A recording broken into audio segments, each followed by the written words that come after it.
ओम शांति।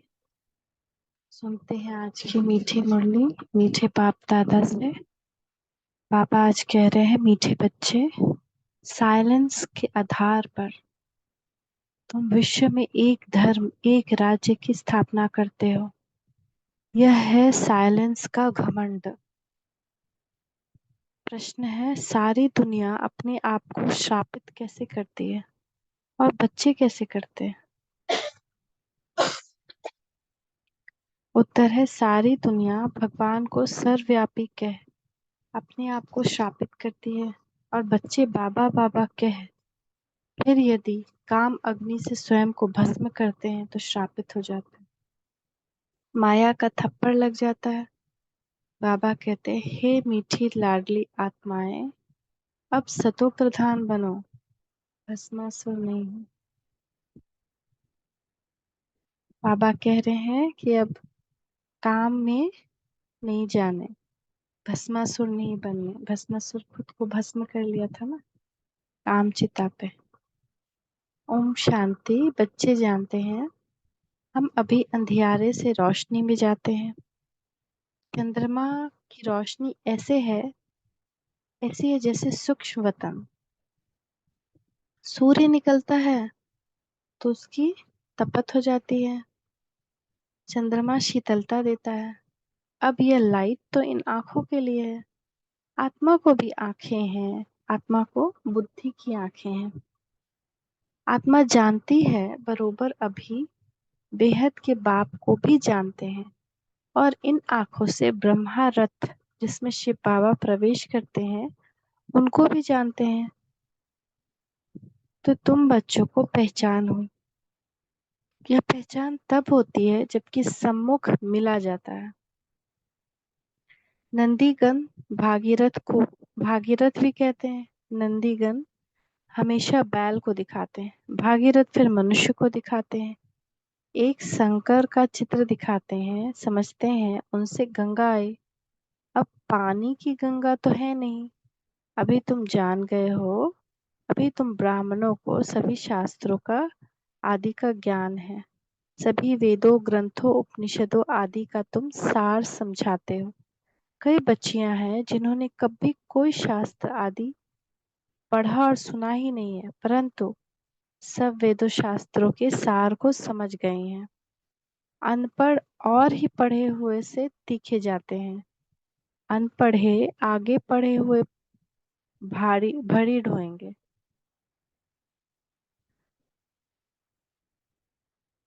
अनपढ़े आगे पढ़े हुए भरी ढोएंगे। मतलब पढ़ा हुआ को अपना ज्ञान का अभिमान हो जाता है, तो वो सोचता है कि इतना धर्म ग्रंथ सब कैसे छोड़ दें, वही बुद्धि में रखता है। लेकिन जो कभी कुछ नहीं पढ़ा धर्म ग्रंथ, वो बाबा का बात तुरंत समझ जाता है, तो पूरा वेद उपनिषद का सार समझ जाता है। तो बाबा कह रहे, वो अनपढ़ जिन्होंने कभी कुछ नहीं पढ़ा सार, लेकिन अब सार समझ गए, उनके आगे पढ़े हुए भरी ढोएंगे। नहीं तो अनपढ़ी पढ़े के आगे भरी ढोते हैं। यहाँ यह वंडर है ना, कुछ नहीं पढ़े हुए सब वेद शास्त्रों धर्मों भक्ति मार्ग के कर्म कांडों को जानते हैं। मनुष्य वानप्रस्थ अवस्था में ही गुरु करते हैं, फिर वह बैठ उन्हों को शास्त्र आदि सुनाते हैं। वे समझाते हैं, इनसे परमात्मा के पास जाने का रास्ता मिलता है। जैसे कोई पहाड़ी है, कहाँ से भी ऊपर चढ़कर जाना है, परंतु ऐसे तो है नहीं। तुम जो कुछ नहीं जानते थे, अभी सब कुछ जान गए हो। कुमारियों द्वारा ही परम पिता परमात्मा ने भीष्म पितामह आदि को ज्ञान बाण मरवाए हैं। दुनिया इन बातों को नहीं जानती। जगत अम्बा सरस्वती कुमारी है ना। बड़े बड़े पंडित सरस्वती सरनेम रखाते हैं, वास्तव में ज्ञान सागर से निकली हुई ज्ञान सरस्वती है मम्मा। बरोबर अभी कन्याओं में ताकत जास्ती आती है, क्योंकि वो उल्टी सीढ़ी नहीं चढ़ी है। पुरुष जब शादी करता है तो स्त्री में मोह चला जाता है, फिर माँ बाप सब आदि से मोह निकल स्त्री के मुरीद बन जाते हैं, फिर बच्चे पैदा करते हैं तो उनमें मोह चला जाता है। अभी तुम सबसे नष्टो मोहा बनते हो। अपने को आत्मा निश्चय करते हो। आत्मा का योग है बाप से। योग अर्थात याद। तुम्हारी बात ही निराली होती है ना।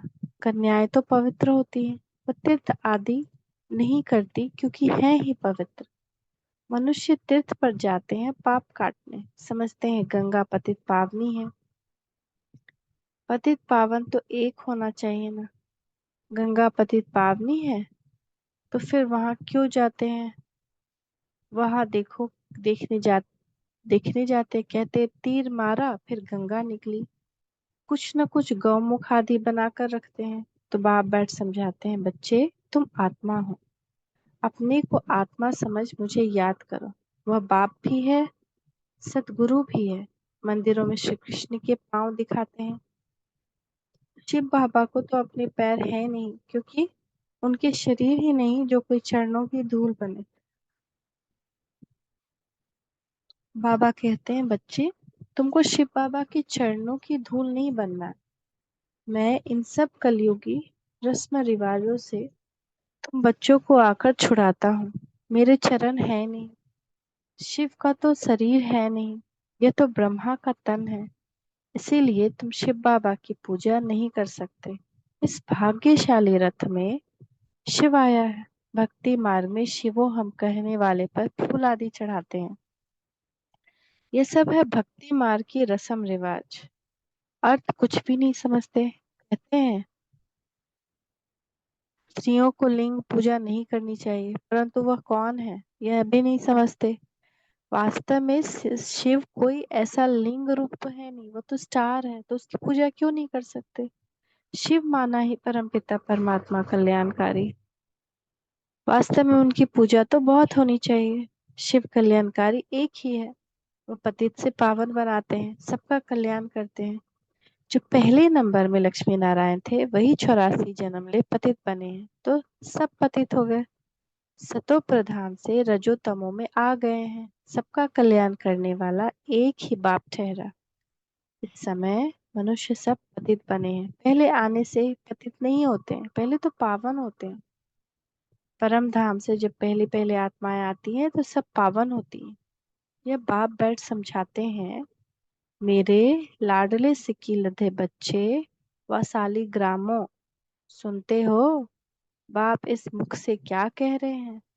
और कोई तो कह न सके, कोई भी सन्यासी आदि कह न सके कि हम एवर पावन इस शरीर द्वारा तुम आत्माओं से बोल रहा हूँ। बाप ही कह सकते हैं। कई बाबा बाबा कहकर फिर भस्मासुर बन जाते हैं। माया थप्पड़ लगा देती है तो अपने को भस्म कर देते हैं। काम अग्नि है ना। बाप आकर इस भस्मासुर सुरपने से छुड़ाते हैं, समझाते हैं, मीठे मीठे बच्चे तुम मेरी संतान हो। तुम ब्रह्मांड में रहते हो, वहां तुम अशरीरी हो, इसलिए कोई संकल्प विकल्प नहीं चलता। फिर पाठ में आते हो, यह ड्रामा बना हुआ है। अब तुम्हारी प्रारब्ध खरी है। अभी तुम हो त्रिकालदर्शी। यह संस्कार तुम्हारे यहाँ ही प्राय लोप हो जाते हैं। वहाँ ज्ञान, यह ज्ञान वहाँ नहीं रहेगा। सतयुग में ये ज्ञान नहीं रहेगा। जब तक ये ज्ञान यहाँ हो, ज्ञान है समझो। कोई यहाँ से संस्कार ले जाते हैं तो वह इमर्ज होते हैं, तो उसी अनुसार इस शक्ति सेना में आकर जन्म लेते हैं।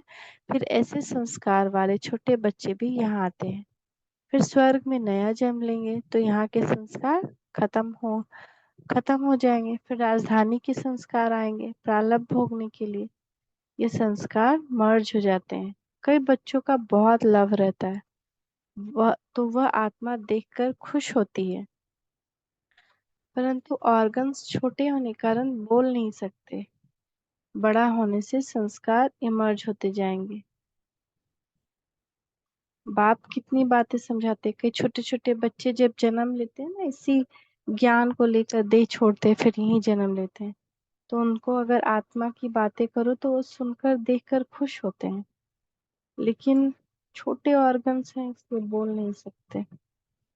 फिर बड़े होंगे तो उनका वो संस्कार इमर्ज होगा। परम पिता परमात्मा है तो पिता से वर्षा जरूर मिलना चाहिए। वह है ही स्वर्ग का रचता, नर्क की रचता नहीं कहेंगे। तुम बच्चे जानते हो, हम बाबा से स्वर्ग का वर्षा ले रहे हैं। कल्प पहले भी लिया था। इसी समय पर ही बेहद के बाप से बेहद सुख का वर्षा मिलता है। यह सिर्फ तुम ही कह सकते हो। यह है बिल्कुल नई बातें। तुम समझाते हो गीता है माए बाप, बाकी सब शास्त्र है उनके बाल बच्चे। गीता से ही राजयोग का व स्वर्ग की राजाई का वर्षा मिलता है, बाकी बाल बच्चों से वर्षा क्या मिलेगा। तुम तो अब पारस बुद्धि बनते हो। तुम्हारे महल आदि भी बहुत क्विक बनेंगे। तुम्हारा है साइलेंस का घमंड, उन्हों का है साइंस का घमंड। साइंस का भी घमंड है ना, रॉकेट वॉकेट कितना कुछ बना लिया। तुम सर्वशक्तिमान बाप से रजाई लेते हो, भारत के तुम मालिक बनते हो। यह हमेशा बुद्धि में रखो। विश्व का रचता हमको विश्व का मालिक बनाने लिए पढ़ाते हैं। एक सेकंड में जीवन मुक्ति देते हैं, तो क्या एक सेकंड में बाप इनमें प्रवेश नहीं कर सकते। एक सेकंड में आत्मा यहाँ से लंदन अमेरिका आदि में जाए जन्म लेती है। आत्मा एकदम फ्लाइंग स्काइड है, कितना छोटा स्टार। पुनर्जन्म तो जरूर मानेंगे। तुमने कितने पुनर्जन्म लिए हैं? 84 जन्मों में जरूर आना है। जो बिल्कुल ही पतित शुद्र हैं वे आकर फिर से स्वच्छ बुद्धि बनते हैं। स्वच्छ बुद्धि का संग जरूर ऐसा ही बनाएगा। अब तुम मास्टर ज्ञान सागर ठहरे। जो बाप में गुण है वह तुम धारण करते हो। तुम भी कहते हो मन मना भव, तो तुम्हारी आत्मा स्वच्छ हो जाएगी। बाकी दिव्य दृष्टि की चाबी बाबा के पास है। तुम मनुष्य से देवता बनते हो, इसलिए बच्चों को भी ताज दिखाते हैं, नहीं तो छोटे बच्चों को ताज नहीं होता। वो प्रिंस ही देखते हैं, माताएं साक्षात्कार में देखती हैं। हम जाकर महारानी बनेंगी। ज्ञान से भी समझ सकती हैं कि अभी हमारी आत्मा पतित है। मैं कारपेंटर हूँ, मैं गरीब हूँ, ये आत्मा बोलती है। अब तुम जानते हो शिव बाबा द्वारा हम देवता बन रहे हैं। आत्मा ही पतित पावन बनती है। अभी मैं आत्मा पतित हूँ, तो शरीर कैसा है? पतित, रोग वाला, खाद पड़ी है। ऐसे ऐसे अपने साथ बातें करके विचार सागर मंथन करना चाहिए, फिर आदत पड़ जाएगी। विचार सागर मंथन तुम बच्चों को करना है, राइट क्या रॉन्ग क्या। अपने को आत्मा निश्चय करना है। मैं ब्राह्मण हूँ। शरीर द्वारा आत्मा को ही बुलाते हैं। शरीर को क्यों नहीं बुलाते? खिलाते हैं भी आत्मा को है। अच्छा, आत्मा कैसे खाएगी? ब्राह्मण की शरीर द्वारा ही खाएगी ना। ब्राह्मण के शरीर में जो आत्मा शरीर छोड़ दिए उस आत्मा को बुलाते हैं, तो कैसे खाएगी? वो ब्राह्मण के शरीर के द्वारा खाएगी। स्त्री समझती है पति की आत्मा को बुलाया है। किसको स्त्री में प्यार होता है? जब उनकी आत्मा को बुलाते हैं तो समझाते हैं अब इनको क्या सौगात दे, फिर उनको अंगूठी व फुल्ली पहना देते हैं। पहनती आत्मा तो नहीं, हो ब्राह्मण ही पहनती है। बड़े आदमी को धूमधाम से खिलाते हैं, यह रस्म रिवाज है। वास्तव में ब्राह्मणों को कोई नौकरी नहीं करनी, परंतु आजकल पेट के लिए सब कुछ करते हैं। नहीं तो ब्राह्मण लोग अपने को बहुत ऊंच समझते हैं, परंतु वह है कुख वंशावली। तुम हो मुख वंशावली। तुम्हारी बहुत महिमा है। अब तुम समझ गए हो। हम सारी सृष्टि के आदि मध्य अंत के नॉलेज को जानते हैं, सिवाय एक बाप के और कोई को नॉलेजफुल नहीं कहेंगे। जिनको मनुष्य से देवता बनाते हैं उनको भी बोध जरूर चाहिए, क्योंकि यह है माता पिता बाप आकर तुमको इन द्वारा रचते हैं यह बातें, और कोई की समझ में मुश्किल आती है। कितनी वंडरफुल बातें हैं। कहते हैं दिन प्रतिदिन तुम गुह्य राज सुनाता हूँ तुमको। अंत तक यह नॉलेज धारण करनी है। पिछाड़ी में जाकर कर्मातीत अवस्था होगी। कर्म किया, कर्म से न्यारा। 8 पास विथ ऑनर होते हैं। मिलिट्री में मरते हैं तो उनको पूरा सम्मान देते हैं। यह सब पुरुषार्थ कर रहे हैं, कर्मातीत बनने की रेस है। कौन अच्छी रीति योग लगाते हैं और रुद्रमाला में जाते हैं, मम्मा बाबा तो प्रसिद्ध हैं, फिर भी हैं नंबरवार।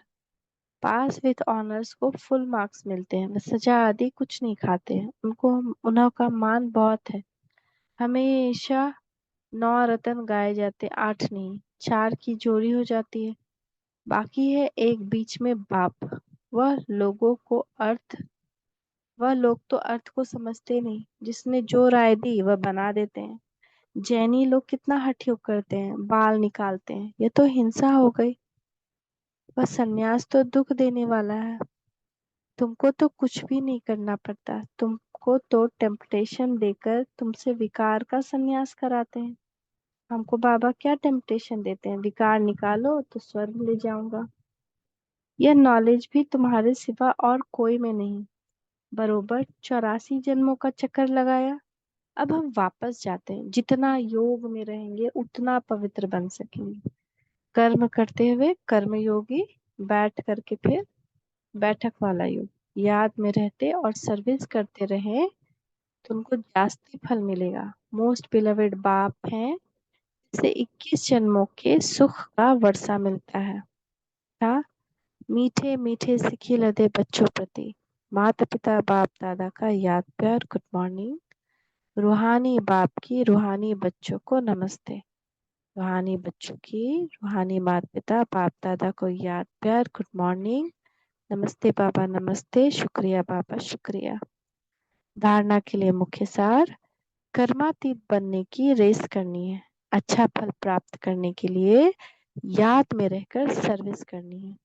स्वच्छ बुद्धि वाले का संग करके स्वच्छ बनना है। बाप के गुणों को स्वयं में धारण करना है। स्वयं को कभी भी श्रापित नहीं करना है। वरदान, इच्छा मात्र अविद्या की स्थिति द्वारा मास्टर दाता बनने वाले ज्ञानी तो आत्मा भव। इच्छा मात्रम अविद्या की स्थिति द्वारा मास्टर दाता बनने वाले ज्ञानी तो आत्मा भव। जो ज्ञानी तो आत्मा अर्थात बुद्धिवान है, उन्हें बिना मांगे सब कुछ मिलता है, मांगने की कोई आवश्यकता नहीं रहती। जब स्वतः सब प्राप्तियां हो जाती है तो मांगने का संकल्प भी नहीं उठ सकता। ऐसे बच्चे इच्छा मात्रम अविद्या बन जाते हैं। ऐसे ज्ञानी तो आत्मा मांगने वाले से दाता के बच्चे मास्टर दाता बन जाते हैं। मांगना पूरा हो जाता है, इतना बड़ा सम्मान मिल जाता है जो नाम मान शान की भी इच्छा नहीं रहती। स्लोगन, अपने मन बुद्धि संस्कारों पर संपूर्ण राज्य करने वाले ही स्वराज्य अधिकारी हैं। अपने मन बुद्धि संस्कार पर संपूर्ण राज्य करने वाले ही स्वराज्य अधिकारी हैं। ओम शांति, ओम शांति, ओम शांति।